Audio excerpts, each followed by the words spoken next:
Salut les amis, j'espère que tout le monde va bien. On se retrouve pour une nouvelle vidéo spéciale Mercato. On a quelques informations assez intéressantes aujourd'hui. On va démarrer premièrement avec le départ du latéral brésilien Emerson qui s'engage du côté de la Turquie et du Beşiktaş. Emerson qui arrive donc en provenance de l'AC Milan puisqu'il y a un accord. Alors il ne s'agit pas d'un transfert, il s'agit d'un prêt de 10 millions d'euros avec une option d'achat qui a été incluse. Emerson qui était du côté de Milan depuis le mois de janvier. Bon, il n'a pas joué énormément, hein. Je pense que du côté milanais, on s'attendait à avoir un impact quand même beaucoup plus important de la part du latéral brésilien. Et au final, il a que très très peu joué, Emerson. Donc, arrivé du côté du Beşiktaş, on attend l'officialisation du club dans quelques instants, puisque c'est les Here We, enfin dans quelques instants, dans le courant de la journée peut-être ou dans les prochains jours, parce que là c'est le Here We Go de Fabrizio Romano. Ensuite, autre information, là ça concerne aussi l'AC Milan, et là on a l'arrivée officielle de Pervis Estupiñán, l'équatorien de Brighton, qui s'engage donc du côté de Milan. Alors l'indemnité de transfert, à peu près 20 millions d'euros. Pour le latéral gauche, très explosif, hein. Il a un immense bagage physique, c'est quelqu'un véritablement qui a 3 poumons, encore une fois. Pour un latéral, c'est en général plutôt important depuis quelques années maintenant. On voit à quel point le football moderne justement donne ses capacités aux latéraux d'apporter beaucoup offensivement. C'est son cas. Alors après, comme on l'avait évoqué il y a quelques jours, je pense que c'est quand même un latéral qui est quand même beaucoup plus à l'aise sur l'aspect défensif que sur l'aspect offensif. Mais c'est quelqu'un qui est en tout cas très très dynamique sur son côté. C'est un solide gaillard en plus de ça dans les duels. Il est vraiment très très costaud. Pervis Estupiñán, donc du côté de l'AC Milan. C'est une belle recrue quand même, hein, pour les Milanais. Il y a un mercato qui est assez ambitieux du côté de Milan. Ensuite les amis, on reste du côté de l'Italie, mais cette fois-ci c'est plutôt un départ. Matteo Retegui, international italien, Matteo Retegui, et qui a fait une saison hallucinante cette année en Serie A avec l'Atalanta. Je crois que c'est 26 buts pour Retegui cette année en Serie A, 25 ou 26, j'ai plus le chiffre en tête, et quelques passes décisives si mes souvenirs sont bons. Retegui quitte l'Atalanta donc après cette saison exceptionnelle. Évidemment la valeur du joueur était très élevée sur ce mercato, donc il s'engage du côté d'Al-Qadisiyah en Arabie Saoudite. 65 millions d'euros, hein, les amis, donc c'est quand même une sacrée plus-value déjà pour l'Atalanta. Il était arrivé en provenance du Genoa il y a un an. Il a mis ses 25 buts cette année en Serie A. Et voilà, 65 millions le départ du côté donc, de l'Arabie Saoudite. Il a 26 ans, hein, Matteo Retegui. Et c'est une grosse rentrée d'argent pour l'Atalanta. Et ça peut potentiellement peut-être chambouler les plans bergamasques par rapport à Ademola Lookman. Mais bon, ça on aura peut-être le temps d'en reparler. En tout cas, c'est une très belle vente, hein, pour les bergamasques. Nouveau chapitre pour l'attaquant italien, avec évidemment un énorme salaire qui l'attend du côté de l'Arabie Saoudite. Ensuite, les amis, on va du côté de Liverpool. Les Reds ont donc acquis officiellement l'attaquant français Hugo Ekitike. Ekitike s'engage en provenance de l'Allemagne et de l'Eintracht Francfort. Alors, il s'agit d'une indemnité de transfert fixe de 80 millions d'euros, mais il y a aussi divers autres indemnités, comme 10 millions de bonus qui sont très facilement atteignables. En clair, hein, les amis, c'est par exemple, il marque un but dans la saison et il y a un bonus. Il joue 5 matchs avec les Reds et il y a un bonus. En clair, quand on dit qu'ils sont très facilement atteignables, grosso modo, c'est ça, les bonus.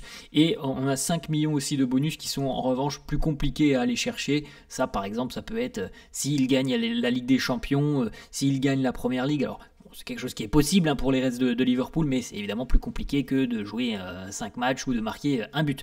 Donc voilà, Ekitike, c'est franchement super pour lui, parce que du côté du Paris Saint-Germain, on le sait, l'histoire a été difficile parce que une concurrence énorme avec Messi, Mbappé et Neymar. Il a su rebondir en Allemagne, il a su saisir cette opportunité en Allemagne, justement de se relancer, et il a marqué, il a montré à quel point c'était un joueur très intelligent dans la surface de réparation, dans ses déplacements, dans ses courses vers l'avance, quelqu'un qui prend souvent la profondeur, qui aime bien être dans le dos des défenseurs. Donc le style de jeu de Liverpool et de la Première Ligue peut parfaitement lui correspondre. Donc voilà, c'est magnifique pour lui, hein, parce que c'est pas toujours simple pour un jeune joueur de se dire j'ai pas réussi par exemple du côté du Paris Saint-Germain, faut que j'aille me refaire entre guillemets chez une équipe qui n'est pas du même niveau. L'Eintracht Francfort, sans leur manquer de respect, ils sont pas au niveau du Paris Saint-Germain. Il a réussi son pari de se relancer là-bas et maintenant ça lui ouvre les portes de Liverpool, donc franchement c'est super pour lui. Ensuite, on continue les amis, on reste du côté de l'Angleterre. Chelsea est très intéressé par Xavi Simons. Xavi Simons a d'ailleurs ouvert la porte à un départ de Leipzig et Chelsea est en contact direct avec le joueur et ses représentants. On discute déjà depuis 4-5 jours maintenant entre Chelsea et le RB Leipzig. À noter que Xavi Simons a déjà depuis quelques semaines, voire même quelques mois, a ouvert la porte très sérieusement à un départ de Leipzig. Donc il y a de grandes chances quand même qu'il quitte le RB. On avait l'intérêt du Bayern. Là, c'est Chelsea qui est très actif sur ce dossier. C'est un super joueur, super profil. On sait qu'il y a eu déjà du mouvement un petit peu offensivement du côté de Chelsea. Je pense sincèrement que l'addition d'un joueur comme Xavi Simons dans le domaine offensif au niveau créativité, avec sa vista du jeu, ça peut être quelque chose de vraiment très intéressant pour les hommes d'Enzo Maresca. Ensuite, on va du côté du Paris Saint-Germain. Le PSG va vraisemblablement de nouveau repasser à l'offensive pour le défenseur ukrainien Ilya Zabarny, défenseur révélation un petit peu cette année en Première Ligue du côté de Bournemouth, une équipe qui propose du jeu. Bournemouth, c'est une équipe dans le style qui est un peu similaire à celle de Luis Enrique parce qu'elle aime bien ressortir de l'arrière. Donc Zabarny, il a des qualités évidemment qui ont été ciblées et c'est pas du hasard. Si le PSG veut Zabarny, c'est parce qu'on a ciblé ses qualités. C'est un joueur qui est très bon dans les relances. Il est très bon aussi dans les duels. Il est même au-dessus de la moyenne des défenseurs de Première Ligue dans les duels gagnés, dans les dégagements, dans les duels aériens. Donc c'est quelqu'un de très costaud, de très rapide en plus. Pour un défenseur central, c'est évidemment quand même une belle plus-value d'être très rapide, et il est assez bon balle au pied. C'est quelqu'un qui peut correspondre au schéma de Luis Enrique parce que il est à l'aise avec le ballon, ça il est pas trop embêté. Donc le PSG et Bournemouth se sont rapprochés depuis quelques jours. On sait que le PSG était intéressé depuis un mois, mais que au niveau de l'indemnité, ça ne le faisait pas pour le moment. Là, depuis quelques jours, il y a un rapprochement très sérieux entre les exigences de Bournemouth et l'offre du Paris Saint-Germain. Ensuite, autre information les amis, on retourne à Chelsea. Les Blues de Chelsea sont passés à l'offensive aussi pour, encore une fois c'est un jeune profil, mais je pense que tout le monde a compris la politique des Blues de Chelsea depuis à peu près 2 ans. Dès lors qu'il y a un joueur qui a entre 16, 17, 21, 22, 23 ans, Chelsea est dessus pour construire une équipe peut-être monumentale pour les prochaines années. En tout cas, ça a été quand même plutôt pas mal cette année ce qu'a fait Enzo Maresca. Jorel Ato, jeune défenseur de l'Ajax Amsterdam, Jorel Ato qui est une priorité pour les Blues de Chelsea, défenseur central. Il est très costaud dans les duels. Jorel Ato, c'est une vraie bête physique lui aussi. Il dégage une puissance assez importante. Il est capable en plus d'apporter du danger offensivement. Les négociations se passent bien entre les deux clubs. Jorel Ato, lui aussi, veut rejoindre les Blues de Chelsea. Ensuite, on va l'examiner du côté de Newcastle. Les Magpies préparent une nouvelle offre pour l'attaquant de la RDC, Yohan Wissa, attaquant de Brentford, auteur de 19 buts cette saison en Première Ligue. À noter que Newcastle avait déjà formulé une offre il y a quelques jours, elle avait été refusée par Brentford, c'est pour ça que les Magpies vont revenir à la charge. Wissa est très très intéressé par le projet de Newcastle parce que c'est une nouvelle étape dans sa carrière. Brentford c'est bien, Newcastle ça joue le haut du tableau, ça joue la Coupe d'Europe l'année prochaine, la Ligue des Champions potentiellement, donc c'est évidemment un attrait non négligeable pour un joueur comme Yohan Wissa s'il veut continuer à gravir les échelons dans sa carrière. Ensuite, du côté de Chelsea, le départ de Joao Félix semble inévitable.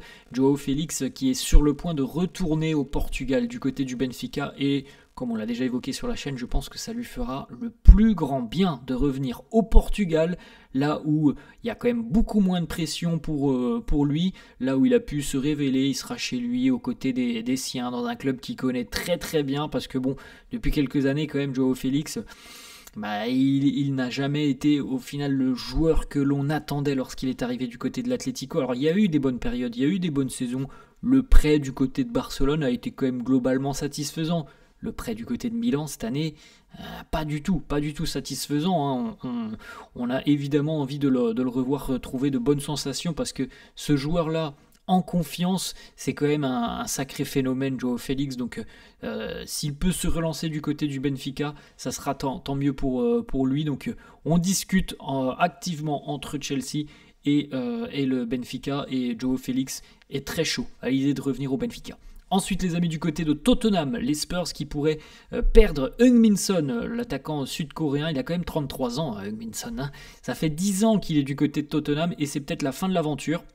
On voit qu'il se passe pas mal de choses aussi du côté des Spurs de Tottenham, et peut-être justement qu'on est en train d'enclencher un nouveau cycle, et peut-être que ce cycle se fera sans Heung-min Son. Los Angeles, le LAFC, est intéressé par Heung-min Son. Il y a déjà des discussions pour un potentiel transfert. À noter que pour le moment on n'a pas la réponse du joueur et on n'a pas la réponse de Tottenham.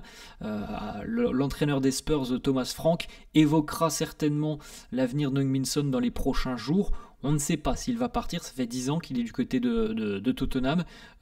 C'est un super joueur, Heung-min Son. Cette saison, il a marqué 7 buts, 9 passes D. C'est la deuxième plus mauvaise saison statistique en première ligue de Heung-min Son depuis son arrivée. Il y avait eu la première, donc à peu près en 2015.